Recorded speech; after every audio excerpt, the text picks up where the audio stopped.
E aí, rapaziada, amigos do Grande Prêmio, amigos do GP às 10, tudo bom com vocês? Pedro Henrique Marum aqui, esta maravilhosa quarta-feira. Quarta-feira, estamos chegando no primeiro trio de corridas consecutivas, em semanas consecutivas da temporada da Fórmula 1, França, Áustria, Estíria, enfim, corrida em Paul Ricard, volta a Paul Ricard depois de um ano de ausência, né? 2 anos depois. E depois 2 corridas no Red Bull Ring, como tivemos já no ano passado, abrindo o campeonato com aquele calendário mutilado por conta da pandemia do novo coronavírus. E novamente a Áustria chega para auxiliar ali o calendário que precisou ter peças remanejadas, com cancelamento do GP do Canadá e afins. Então, quarta-feira, Pedro Henrique Marum aqui, para falar sobre um assunto que a gente trouxe, a gente do Grande Prêmio, na segunda-feira à noite, no Paddock GP, claro, a notícia de que a Alfa Romeo desponta como uma possibilidade real de Valtteri Bottas seguir a carreira na Fórmula 1 a partir da temporada de 2022. A gente sabe que, como a gente fala popularmente, ferveu que suco de Valtteri Bottas na Mercedes, muito dificilmente vai ter reviravolta, né?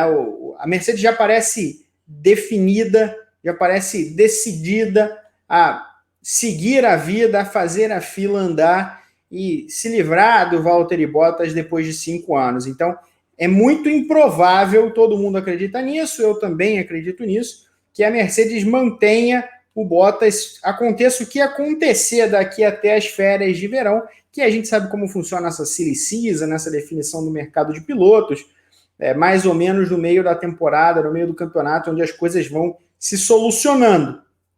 Então, o Bottas tem aí mais 5 corridas antes desse meio de ano, né, dessa parada, e dessas 3 corridas que a gente já falou, França, Áustria, e aí depois tem Inglaterra e Hungria, mas aconteça o que acontecer, a não ser, a gente está falando de coisas realistas, né? Se o Bottas virar o Juan Manuel Fangio nas 5 corridas e ganhar todas, for dominante, aí talvez mude de figura. Mas a gente está falando de uma situação realista. Mesmo que o Bottas vá bem, mesmo que ele seja o Bottas que a gente se acostumou a ver, tem um brilhareco aqui, outro ali, entregue pontos e tal. Acho que a situação dele na Mercedes já passou do ponto de não retorno, não tem mais salvação. Esse ano será mesmo, esse 2021, o último do Valtteri Bottas na Fórmula 1, perdão, o último na Mercedes, mas não necessariamente o último na Fórmula 1. A gente presta mais atenção sobre o futuro do assento do Bottas, da vaga do Bottas, né? Para onde vai essa vaga, perdão? Vai para o George Russell, a quem eu considero favorito. O Flávio Gomes falou nisso no nosso GP às 10, que foi ao ar 24 horas atrás, na terça-feira, sobre as conversas que a Mercedes precisa ter com o Russell, para o Russell ser lapidado enquanto ele já está na cadeira mais desejada da Fórmula 1, que é a da Mercedes. Mas também tem lá o Esteban Ocon, que faz uma temporada bastante impressionante até aqui pela Alpine. Falam do Pierre Gasly, que eu acho que é uma chance quase, para não dizer que é zero, ela é praticamente zero. Ela tem ali uma réstia de se algumas coisas muito improváveis acontecerem. Enfim, eu creio mesmo que está entre Russell e Ocon, até porque são pilotos muito talentosos. E aí, a gente tem uma outra questão que se põe, que é essa questão que começa a ser solucionada com essa notícia que a gente deu na segunda-feira à noite. O futuro do Bottas. É fora da Fórmula 1? É dentro da Fórmula 1, numa outra equipe mediana, um pouco abaixo disso? O que fazer? O pessoal chegou a falar da possibilidade do Bottas surgir na Alpine. Eu acho muito improvável. O Fernando Alonso está lá para ficar para o ano que vem, e ainda que a Mercedes puxe o Ocon, tem a chance, tem a possibilidade grande ali, que está escancarada, que é de um outro piloto francês, claro que é do Pierre Gasly. Então, creio que se o Ocon for o escolhido da Mercedes, o Gasly vai ser o escolhido da Renault, da Alpine, para seguir para dar essa sequência da equipe francesa ao lado do Fernando Alonso. E o que sobra? A gente tem um grid hoje que está muito truncado. né? É um grid que está muito fechado. É difícil imaginar vagas abertas que sejam atraentes para pilotos de algum renome. Então, quando a gente olha para a Mercedes, a gente sabe quem é que pode entrar ali ao lado do Lewis Hamilton. Quando a gente olha para a Red Bull, muito dificilmente a dupla vai ser diferente para o ano que vem. A Alpine a gente já falou quais são as possibilidades, ou segue com o Ocon ou troca pelo Gasly. Isso faz com que a AlphaTauri também seja um caminho fechado, porque o Gasly está ali para ficar, a não ser que tenha uma sequência improvável nesse momento, ou que não é a favorita de acontecimentos. E mesmo que o Gasly saia da AlphaTauri, eu não creio que o Tsunoda sairá depois de um ano só, até pela situação que a gente vai falar na sequência, que eu vou explicar sobre o Bottas, teria ali uma vaga, a do Gasly, mas não creio que o Bottas seria o alvo da equipe, o alvo da Red Bull para a sequência do trabalho do time de Faenza, né? Me parece um casamento muito improvável. A Ferrari tem sua dupla, vai seguir com ela, e aí já é metade do grid. A McLaren tem sua dupla e vai seguir com ela, são 7 equipes. Nós temos uma Haas com 2 pilotos novatos, então o que aponta é ter uma repetição dessa dupla para o ano que vem, né? E até porque a gente está falando de um Mazepin, que normalmente seria o cara que a gente estaria escorraçando da Fórmula 1, que entrega muito dinheiro para a equipe, né? Então não acredito que ele vai ficar somente um ano. Então a Haas me parece fechada. A Williams, onde o Bottas começou na Fórmula 1, é uma possibilidade atraente de alguma forma, nas condições em que está, talvez como última possibilidade, né? Abre-se ali, a gente não sabe qual é o futuro do Latifi, o Russell tem essa chance de partir para a Mercedes e aí de repente rolar uma substituição. Talvez, se for uma última possibilidade, eu não descartaria isso. Mas a chance que se põe é a na Alfa Romeo. A gente fez um Padocast sobre isso no ano passado, creio, ou foi no fim de 2018.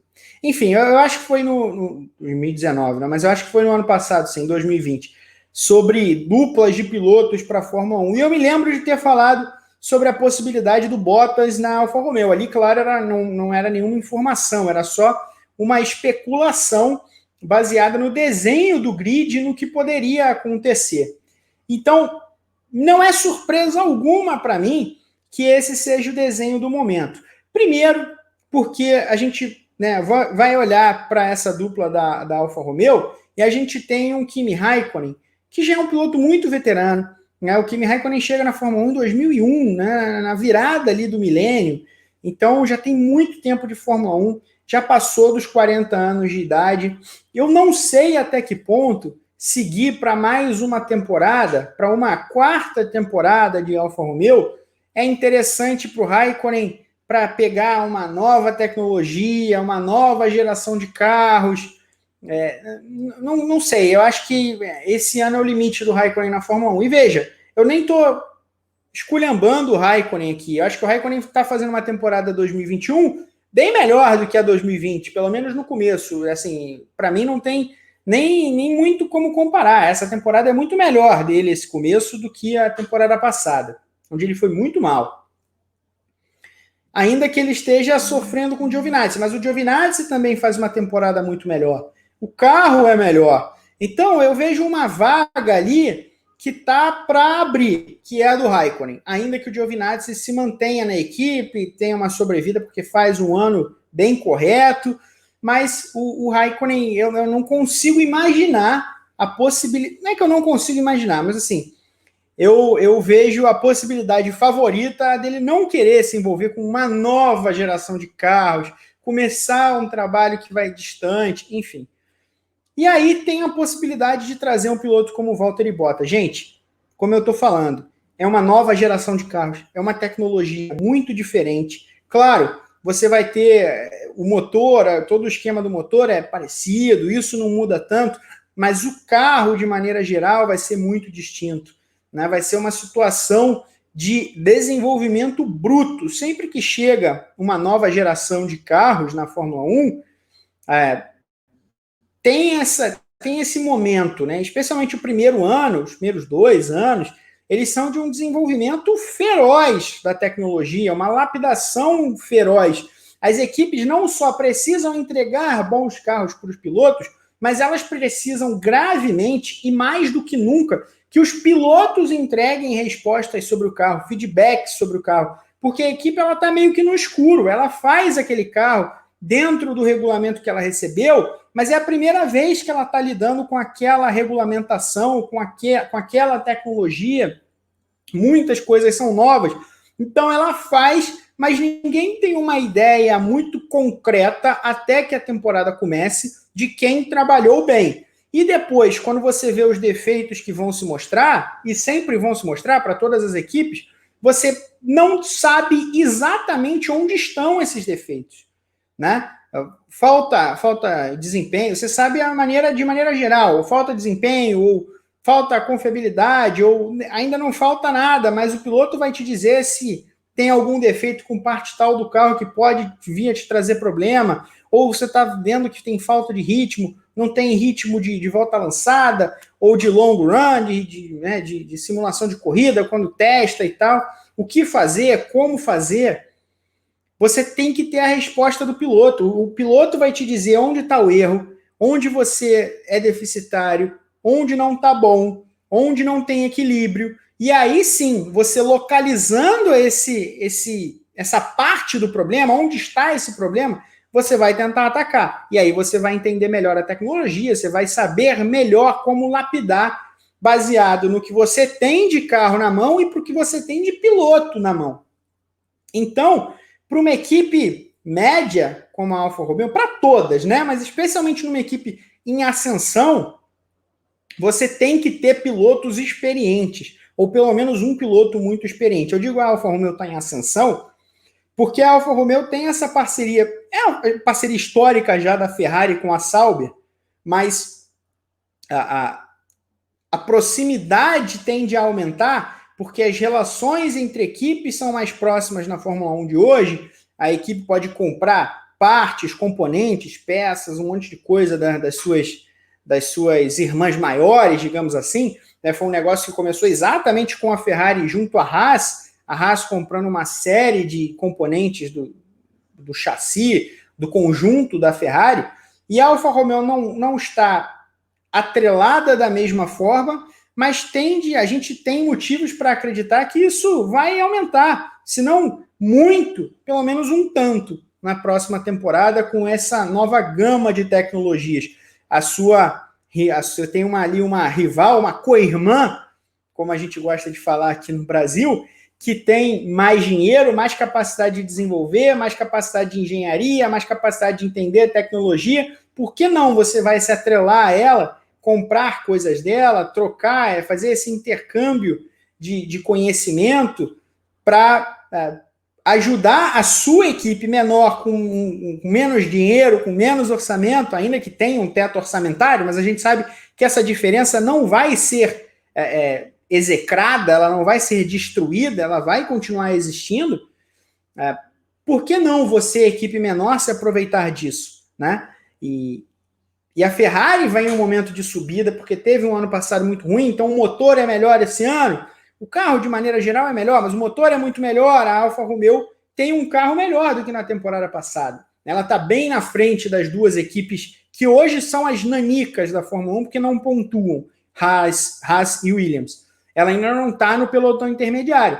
Mas acho que dá para imaginar assim, dá para sonhar numa equipe estabilizada, numa equipe que não sofre financeiramente como sofria há 3, 4 anos, que tem uma sequência de um trabalho de um cara que sabe muito do esporte, como é o Frederic Vasseur, que a Alfa Romeo está num viés de subida. Não que vai chegar onde está a McLaren ou a Alpine, não é isso.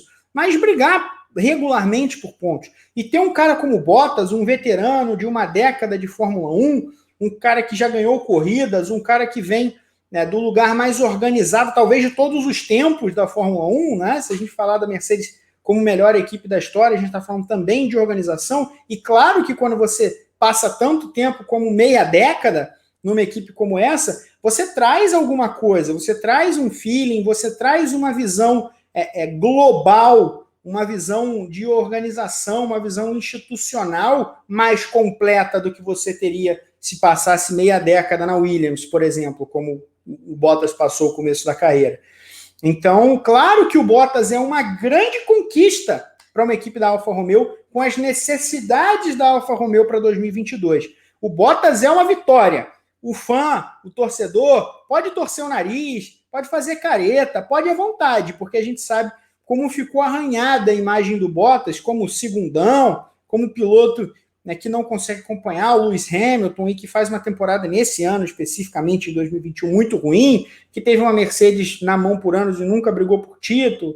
E tudo bem, eu entendo tudo isso é concreto, tudo isso dá para explicar bem, a gente entende que alguém faça careta. Mas para mim é um fato concreto, é um fato muito simples de explicar também, que o Bottas é uma vitória para a Alfa Romeo. Seria, né? Porque o negócio não está fechado. Então, se o Bottas de fato fechar com a Alfa Romeo para dar sequência para a carreira dele, eu acho uma vitória tremenda de uma equipe como essa equipe a suíça, a equipe de Hinwil, a antiga Sauber. Então, tá aí. Eu não sei o que vocês acham, gostaria de saber aqui nos comentários.